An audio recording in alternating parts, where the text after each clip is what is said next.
16 years old, Matt Reeves and Matt directed Cloverfield, and we created Felicity together.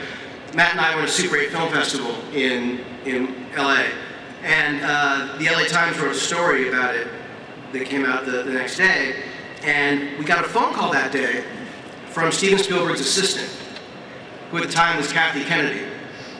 And she said, Steven made films when he was your age, and they're damaged. The splices are sort of coming off, the little tape splices. Would you guys be interested in repairing them? And Matt and I were like, yeah, we got finals, but we could probably also repair Steven Spielberg's movies that he made. And they said, oh, great, we'll drop them off. So someone comes and drops off these two original films, Firelight and Escape to Nowhere, that Steven Spielberg made when he was a kid. And these are the original, there are no copies, these are the original movies. And it says on the film, which of course we watched them, it says written and directed by Steve Spielberg. And I was like, Matt, we must take a frame of this, we have to. And he's like, no, we can't do that, they'll know. So we didn't steal it. And anyway, a lot of almost theft in my childhood.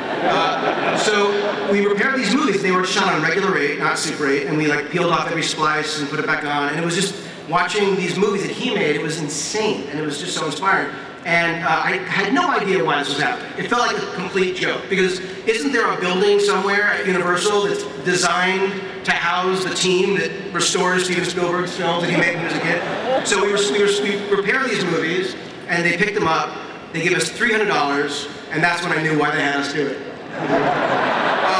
But anyway, so years later, this is a couple years ago, I called Steven and I said, I have an idea for a movie called Super 8, and I just sort of pitched him, and he was very excited about it because I knew, having, in a weird way, worked on those movies, you know, I had a sense of sort of what he had done when he was a kid.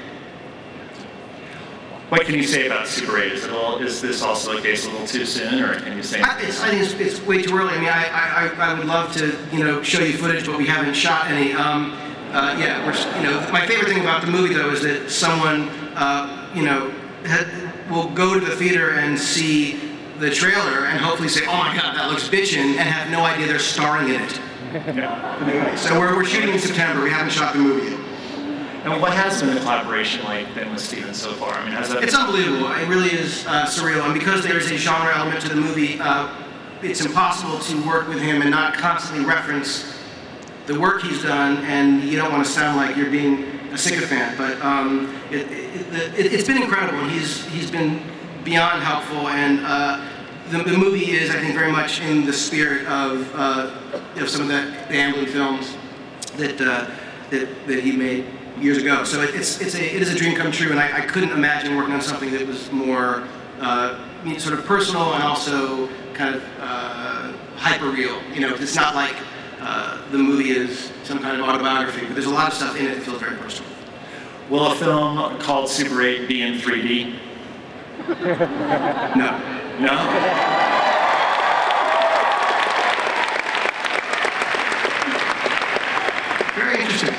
Interesting. Yeah. You're welcome. Let's talk about 3D filmmaking, because that's been a big storyline in movies this year. Are you guys fans of the current 3D? I mean, do you like 3D as a movie-going experience, not as movie makers, but as moviegoers? Honestly, I'm totally into it. I love it.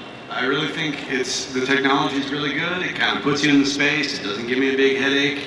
And I think that it's being done so much now that we're past the eat the pancake, you know, sort of poke things at the screen era of 3D, and you can just sort of, it just adds a little something. There are definitely movies where, you know, that shouldn't be in 3D, I don't know, like Cabin in the Woods, or, although I was watching Once Upon a Time in the West, I was like, you know, this might be okay in 3D. It's all about space, you know? The thing that's really great about 3D though is when you put the glasses on, everything just gets dim.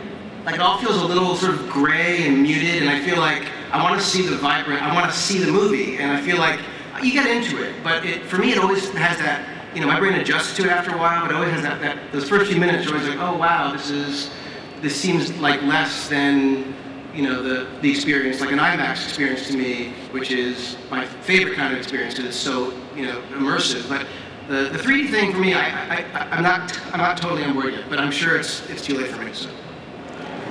I mean, as storytellers, I mean, are there any opportunities are you writing to 3D in any way in your current project? Writing to 3D with 3D in mind. Me? Yeah. No, I'm not. There's definitely no. And then the sharp thing comes right at him. The thing is, if you're making an action movie, 3D. It lends itself to that anyway. Things are going to come at the screen. Things are going to, you're going to want to get that sense of space. You're going to want to get that sense of where they are and how they're coming at each other. It's going to be that kind of experience anyway. It's going to work in 2D. The movie has to work in 2D. Most people will see it that way. So you just you'll take it into account ultimately when you're framing.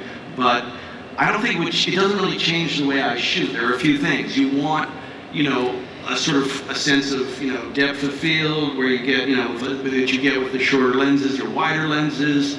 I like those anyway. You don't cut as much because it messes up the eye a little bit. I like that anyway. You want things to be coming to people, so it's exciting. I also like that. So it hasn't changed anything except it's going to make it harder to shoot. Years ago, I was in New York and I was kind of a little sick and it was late at night. And I turned the TV on. I wasn't feeling very well. And I was switching the channels, and this movie came on. It was about a bunch of young adults, and they were acting really weird, and they were they were really scared about something, but it kept doing these weird jump cuts, and I had no idea what they were scared of. And then they would offer someone something. They'd be like, "Here, do you want some food?" And they push right out, and the person was like, "Sure, thanks." And they take it. I was like, "What the hell?" And there was they were talking about these romantic scenes that didn't exist, and I realized it was Friday the 13th 3D with no 3D, no violence, no sex. Everything was cut out. And it was actually better. Joss, can you talk a little bit about, you mentioned Cabin in the Woods. Yeah, and can you talk a little bit about why the 3D kind of conversion came about, and when are we going to see this film? I'll answer the second question first. The fate of the studio that has the movie is in flux.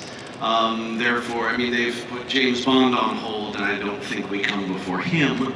So we really don't know what. The film is finished. The 3D thing came because they looked at the schedule and said, oh my God, every horror movie is going to be 3D forever for the next few years, and so we should convert it now. That, by the way, may still happen.